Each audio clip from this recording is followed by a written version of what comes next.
وعلى آله وأصحابه أجمعين ومن تبعهم بإحسان إلى يوم الدين. أما بعد، waxaan filayaa waa fadhigii lixaad muxaadarooyinkii ama silsiladii isdaba joogga ahayd een kaga hadlaynay fikirka madhabka shiiciga ah. haddaan wax yar dib ugu laabto si halka aynu ka ambaqaadayno caawa markii ugu horreysay fikirkan cabdullaahi ibni saba iyo kooxdiisii oo sabaiya la baxday taariikhda loo yaqaano waa soo aasaasay. iyagana waxaa kala wareegay koox markii dambe la baxday kaysaan, iyo nin kaysaan la yidhahdo uu madax ka ahaa. iyagiibaa isu bedelay oo u xoogsiibtay mukhtaar ibn abi cubayd athaqafi, ninkii nabinimada sheegtay ee mukhtaariya la baxday. waxaynu xilligaa kadib markii xuseen ibni cali radi allahu canhu la dilay, waxay imaamadii way qaybsameenoo qola waa kii maxamed ibnu xanafiya ay dhaheenoo mukhtaarka iyo raggii la socday. inta kale shiicada tawaa'ifteedana waxay yidhahdeen maya, waa cali ibnu lxusein oo zayn alcaabidiin loo yaqaano. zayn alcaabidiin kadib oo markaa noqonaya imaamka afraad baa wiilal dhowruu dhalay. nin cabdullaahi la yihahdaa ka mid ahaa, zayd baa ka mid ahaa, moxamed albaaqir baa ka mid ahaa. nimanka zaydiye la yidhahda zayd baa imaamadii iska leh bay yidhaahdeen oo halkaasay ku fallaagoodeen. intii kale waxay isku raaceen maxamed albaaqir baa ah. maxamed albaaqir oo abu jacfar asaadiq, abu jacfar la yidhaahdo, waxa u dhalay jacfar ibni moxamed oo jacfar asaadiq loo yaqaano, isna abu cabdillaahi la yidhaahdo. jacfar kadib baa sidii qaanuunkii ay dejiyeen wiilka curadkaa iska leh ahayd baa waxaynu soo niri ismaaciil ibni jacfar oo curad ahaabaa aabbihii oo nool dhintay. qolaa waxay yidhahdeen isagaa iskale ismaaciiliyay la baxeen. awaantan dambe waxaan ka hadlaynay ismaaciiliya iyo tawaa'ifteeday ahaayeen. waan ka soo hadalnay qaraamita iyo cubaydiyiintii iyo wixii ka farcamay. oo cubaydiyiintaan waxaa ka soo farcamay duruustii, baharadii iyo agakhaankii oo xalay ugu dambaysoon ka hadlaynay baharadii aghaanka. waxaan soo sheegnay markay nimankaa farcamayeen fikirkaas abulkhataab alasadi nin la yidhahdaa macallin ugu ahaa oo maxamed ibni miqlaas la yidhaahdo. ninkaa arday buu lahaa, ardadiisu laba qaybood bay ahaayeen. qaybna nimankii waxaana asaasay ismaaciiliyada oo maymuun ibni diisaan ilqadaax iyo wiilkiisii cabdillaahi ibni maymuun baa odayaal u ahaa. qaybna waxaynu nihi waa u soo laaban doonaa oo ardaygiisii mufadal ibni cumar aljucfi baa arday soo saari doona. hasaatee maxamed mufadal ibni cumar aljucfi isagu ma caddaysanin oo maanu raacin qolada caddaysatay imaamada inuu ismaaciil leeyahay. qoladii ismaaciil ka wareejisay waxay yidhahdeen imaamada waxaa iska leh ninka la yidhahdo walaalkii muusa bni jacfar oo muusa alkaadim loo yaqaano. muusa alkaadim haddaba wuxuu noqday imaamka toddobaad. waxaa sideed ku noqday wiiluu dhalay oo caliy rida la yidhahdo, caliy ibni muusa rida la yidhaahdo. cali markuu dhintay kadibna cali ibni muusa rida markuu dhintay wiilkiisoo maxamed aljawaad la yidhaahdo baa wuxuu ku noqday imaamkii sagaalaad. haddii imaamka sagaalaad noqday isna waxaa uga dambeeyey bay yidhahdeen wiiluu dhalay oo caliy lahaadi la yidhaahdo. caliy lahaadi imaamka tobnaad ah haddii uu geeriyooday waxay yidhaahdeen waxaa dhaxlay wiiluu dhaloo la yidhahdo alxasan alcaskari. alxasan alcaskari haddii uu geeriyooday waa la isku jabay. ilaa 14 kooxood bay noqdeen. 2 kooxood maahane inta kalena jiritaan ma yeelanin oo 12 way baabeen. qolo waxay yidhaahdeen xasan alcaskari waa dhintay, wax ubad ahna kama tegin.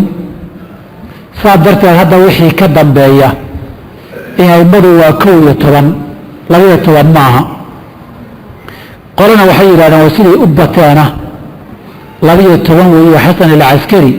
wiiluu dhalay oon la arag baa jira. aimada taariikhdu markaad daba gasho waxay leeyihin xasan alcaskari waxuu dhalay oo uu ka tegey ma jiraan. haddaba waxay aada ugu adkaysanayaan wiil 2 biloodaa jiray qaarku yidhaahda. wiilku yidhaahda hooyadii baa uur lahayd oo wuu cabsaday oo meel buu u matatariyey oo u geeyey. ayib wiilkii soomid ilmi weynaada oo la arka maaha. daa'ifo iyo dhan baa imaamkii u haystoo dusha ka eeganaya. shakina wuxuu ku jiraa inuu wiil dhalay. haddii uu dhalayna meeluu geeyey waa la waayey. haddii uu meel buu ku qariyey layidhahda dhoomiye la yidhaahdana mana dhimanin bidhaankiisana dib looma arag waa ninkii la hadda la yidhahda imaamka 12aad alimaamu الثaanي caشhar alimaamu الغaa'ib alimaamu الmuntadar imaamu الzamaan imaamu اlwaqti magacyo badan buu leeyahay waxay yidhahdeen markii ugu dambeysay meesha hadda ciraaq gudahooda saamiraa la yidhaahdo meel goodow ku taalla halkaa inuu galay oo xaggaa u sii socdeen baa badhiisii ugu dambeysay daytile markaasa waxay rumaysan yihin halkaa inuu ka soo bixi doono waa qodob aan ka hadli doono alghayba haybada imaamka maqnaanshihiisa oo ay u qaybiyaan laba qaybood alghaybatu الsuqraa waalghaybatu اlkubraa mid yaroo la yidhaahdo markuu waxoogay maqnaadaba waa la arki jiray iyo mid la yidhahdo si fiican buu jiitay ilaa waktiguu soo noqonayo laga gaaro saamira waa meesha hadda ay tuban yihiin xataa qoryaha shiicawi gaadiid baa tuman fardaad diyaarsan dad baa heegan ku jira salaad xataa ma tukadaan waxay ka baqayaan iyagoo salaad ku jira inuu soo baxo oo intuu soo baxo ay qaabili waayeen ay soo dhoweyn waayaan gaadiid baa 24 saac heegana rag baa isbedelayo waardi ah bud markuu soo yidhaahdo ahreeraha ka oran baa laleeyahay waxaa ka soo wareegtay 1200 oo sano buu meeshaa ku baqan yihi baa laleeyahay markii inuu jiriyin kale waxay u malaynaysaan waanu iman doonaa insha allahu tacaala halkaa marka la joogo dee imaamkii isagoo yar baa la waayey dee ninkii la waayo yaa booskiisa buuxin fikirka shiicigaa waxaa ku soo biiray waxaan jiri jirin oo la yidhahdo albaab nin imaamkana la kulma dadku ma wada arki karaan imaamka lamana wada kulmi karaan nin isaga wakiil u ah oo warkiisa soo gudbiya isna warka dadka iyo baahida u gudbiya baa jira xilliga hayba suqraa lagu jiro waxaa la keenaa waraaqo imaamkii baan la kulmay oo ii saxiixay saxiixiisii waa kan la leeyahay lama arko waa sidii waxay xuseyniga la dhihi jiray arbacada awliyada shiraysaan arkayo sheekh cabdiqaadir jilaani baa la kulmay ragga tawxiidka fahmay culimmada ugu horreeyey isaga aadkaa loola dagaalamay ba waxaa ka mid ah nin la yidhahdo sheekh maxamed iraad weerada ka mid ahaa nin caalimana ahaa laakiin wadaadadii intay isku dhaceen aad loo faquuqay maalinkii dambe isagoo jooga mid ordayaa u yimi oo suufiya oo buraashad wata wuxuu doorkii shaxmiraad yaa arkay shaxmiraad yaa arkay dadkuna wuxuu raa waxoogaa riwaar bursa shaxmiraad isaga ma yaqaan magaciisa mu maqlay ikhwaana waa ay kale maxaa jira wiir wuxuu yidhi gabgababta arbaca wey awliyadoo shiraysaan ka imid qurbaan baa la ii soo diray qurbaankii waan rabaa inaan qaado oon awliyadii kula noqdo markaasuu wuxuu yidhi ikhwaanu awliyada yaa ka mid ah sheekh hebel iyo sheekh cabdiqaadir jilaani yuu ku daray wuxuu yidhi ikhwaanu wax yar isug halkaa isii fadhi wax yar wax war fiican baa sheegaysaa guriguu galay wuu soo labistay sahaydiisii iyo buraashadii soo qaatay ina wuxuu yidhi ikhwaan waan kuu raacay awliyada meesha ku shiraysa marka hore yar kaftan buu moodo waa yahay buu u dhaqaaqay markay waxoogaa lasii socday arkay ninkayday ka dhab tahay ninkayday ka dhab tahay yidhi meeshay ku shirayaan ikhwaano bal ina geed buu wuxuu bilaabay inuu kala hadlo tani waa iska cilmu baatino dadku ma wada arki karaano dad khawaasuun baa arki karo hidaadu haddaa arkaa u arki maysiyo sheekhu bilaaba tiisa hadda haddaan ku raaco oo yidhi meeshay ku shiraysay aan tago oo adigu aad aragta anu ma arki kara miya mima arki kartid mi waxba ismu goyni sheeke waa qaraxay sooma sheekhireed wuxuu yidhi hadal buu yidhi aad waagi dambe loo sheegi jiray in bakasta dadban kula dagaalameen isagoo ninkii ku dhaga hadlaya wuxuu yidhi ilaahayow ninkaa la soo arkay ee jiiraani la yidhahda la sheegayo miyaa intay u laqaato oo 3 lagu jiido ama nin dhintoo reero aakhara ah ama nin hadduu joogo oo la arka midna aan ugu toosiraynin buuri ninka waa la arkay lagana arki karo u laleeyahay nin dhintay oo dadkii dhintay raaca iyo nin nooloo la arka mid in labada daarood miyaan la raacinayn ilah ninka miyaan nin la raacinayn marka sheekadani halkaasay nagaga timi ujeedaa waxaa bilaabatay fikir wax la yidhaahdo albaab ka sokeeyaa jira koow muxuu qabtaa dadku ma arki karaan imaamka isagaa marmar la kulma waraaquu ka saxiixa haye wixii dhaqaalo ahna isagaa loo dhiibaa waa ganacsatadow ila dhaqaalay noqotay isagaa imaamka loo maraa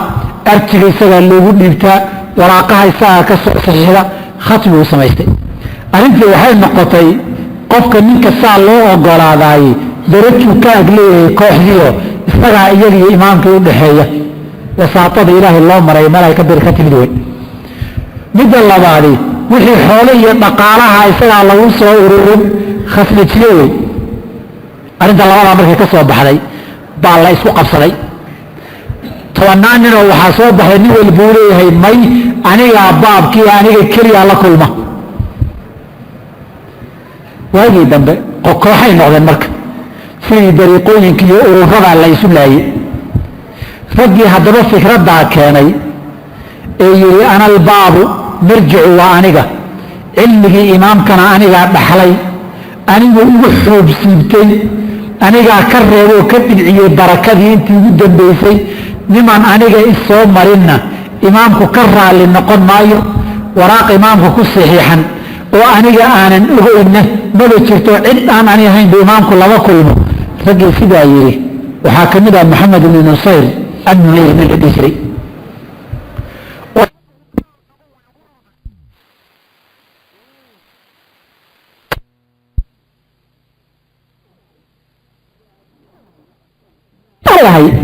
iyo abiyi xasan alcaskari iyo awowgii caliyi alhaadi intaba la soo noolaa labadiisa oo ka horreysayba la noolaa laakiin arday dhinac kale u ahaa mufadal ibni cumar aljucfina arday u ahaa oo ku taamayey inuu madan fursad iyo jaanis helo nin oday oo ciruudayna ahaa halkaasaa jaanis uga soo baxay markaasuu wuxuu aasaasay madhabka isaga markii dambe loogu magac bixiyey ee annusayriyatu la yidhaahdo magacyo badan bay leeyihiino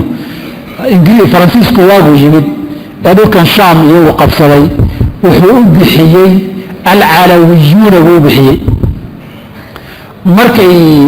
towradii sharka badnayd ee kamal ataturk